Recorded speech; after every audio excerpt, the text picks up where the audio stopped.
So yun. Ay nga pala ay ayusin ko ngayon. Gulong yan ng bisikleta na kasama ko dito sa bahay. Busy kasi sila, hindi na magawa. Kaya ako na lang gagawa. Flat kasi yan eh. So bago natin ayusin yan, papakita ko muna sa inyo itong nabili ko sa online. Ano to? Anti-theft alarm. Yan. So pwede mo siyang pindutan. Kaya wala kasi siyang battery na dala, kaya binili ko na ng battery. Try natin to.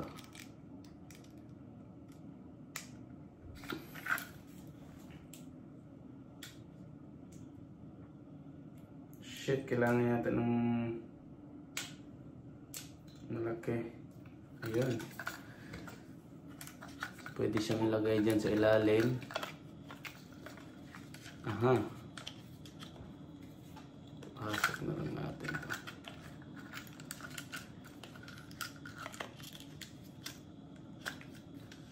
Yun. Problema pagtanggal niyan. Anyway, hindi na natin tatanggalin yan.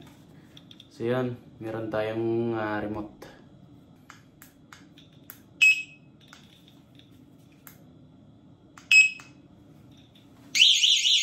Yun.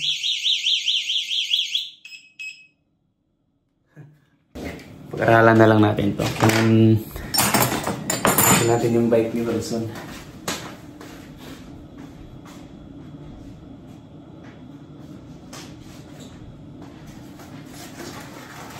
Ito yung binili niyang interior.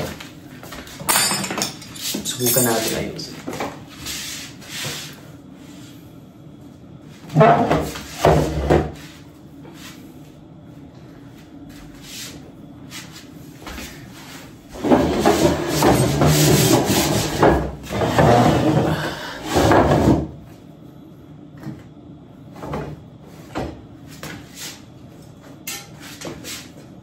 Pangit pala yung ano niya, oh.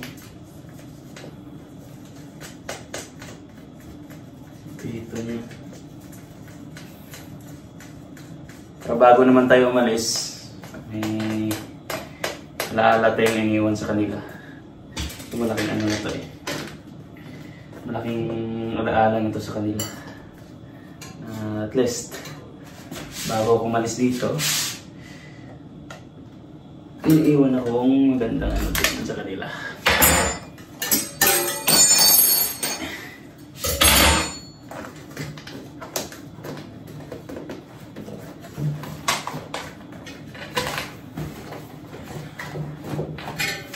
Alam niyo ba mga kapayan? Kaya ako marunong nito kasi bata pa ako dati sa probinsya. Tinuturuan ako ng pinsan ko at tito ko. Yung, alam mo yung vulcanizing, yung nagbo-vulcanize ng gulong. Sa amin kasi piston pa yun eh, yung bilog na piston ring ng, piston ng motor. Tapos iniinit yun eh. Nilalagyan yun ng gas, tapos sinusunog. Nilagyan ng silak ng sigarilyo. Tsaka 30 minutes siguro. Niluluto kasi yung gum nun eh. Kaya ako marunong na ito.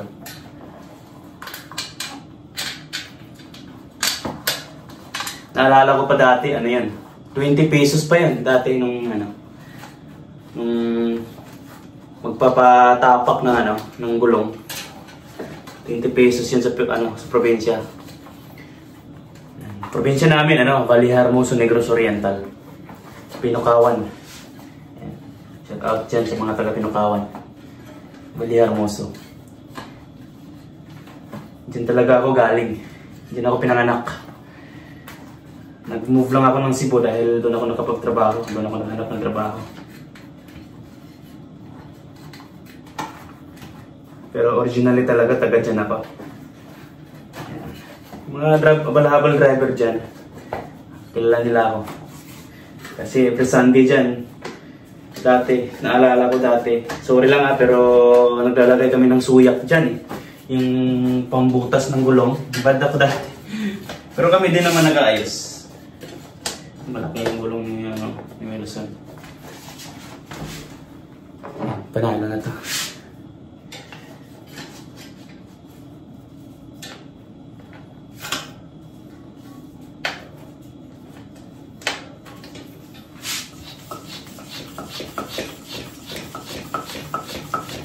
Ganito lang ano, ganito lang kadali magkabit ng gulong.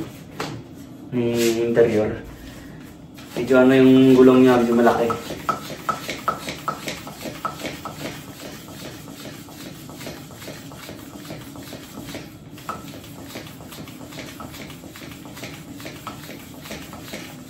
Pero hindi natin sasabihin sa kanya na ako yung nagkabit nito.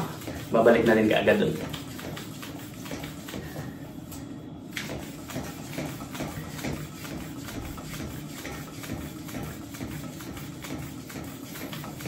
Para magulat siya kung sino yung nagkabit ng ano niya, ng interior sa gulong.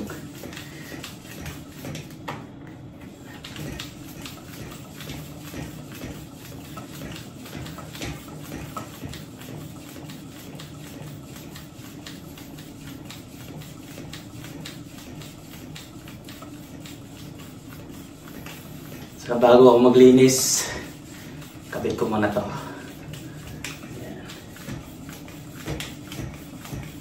Madali lang, ganito lang kadali mga kabayan. Simpleng-simple lang. Kailangan nyo lang dyan ano, itong ganito. Dalawang ganito. Para pang ukit. Pang likwat ng gulong.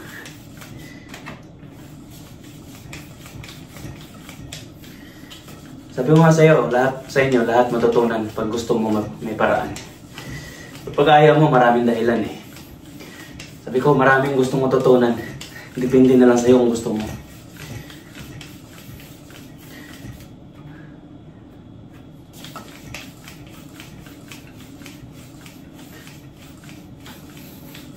Dito sa abroad, alam niya, bihira lang makahanap ng mga ano mo, yung totoong tao na tutulong sa'yo. Kasi halos dito nagsisiraan eh. Saka walang pakialam yung mga ibang tao dito.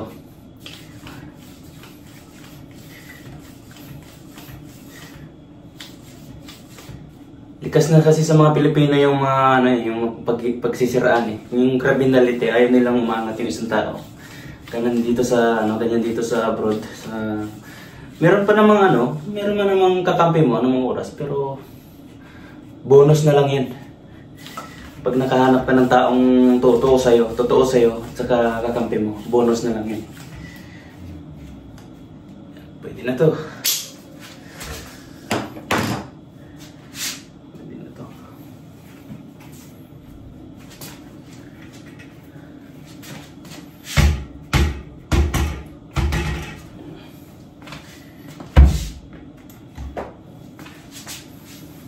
Okay, balik natin ito sa lagayan para hindi niya mapansin na kinabit na pala yung interior niya.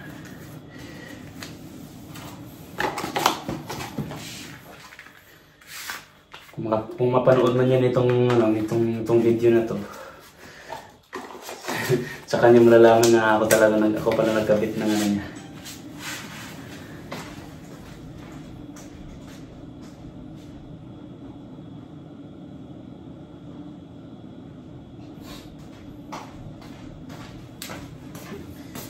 So yun, okay na.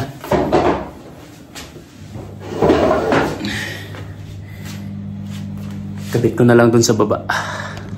Yan. Kabit ko na lang dun sa baba to. Trabaho pa kasi yun.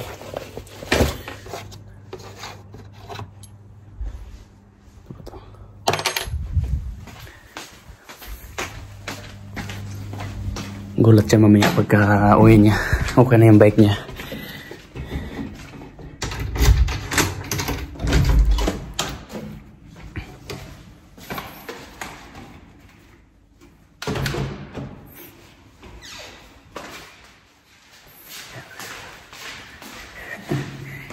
Kabit natin to. Pero di ko sasabihin sa kanya na ako yung nag-ayos ng bike niya.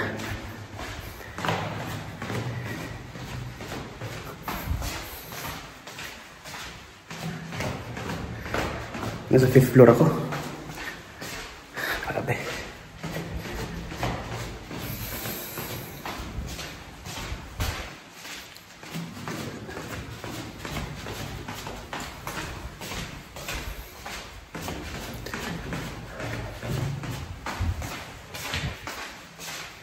Lamig ngayon, malamig.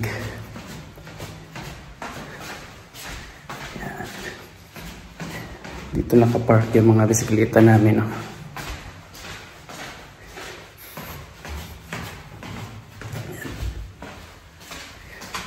Yun yung bike ni Wilson.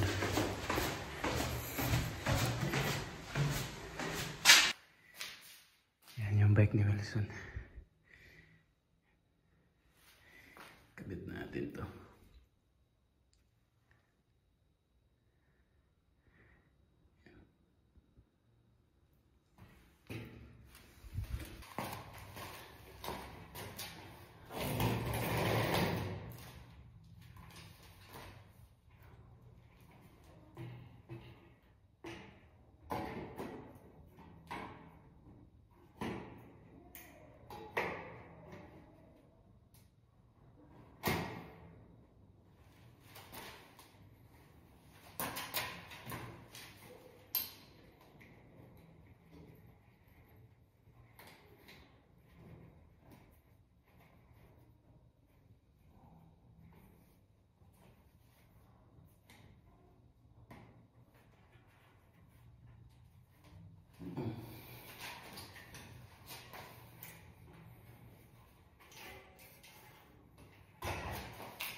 So, yun. Okay na yung bike ni Wilson. Nakaganyan kasi yan kanina eh. Okay na. So, yun lang. Maraming salamat sa mga nanonood itong video. Nanayop. Supportahan niyo pa ako. Okay? See you.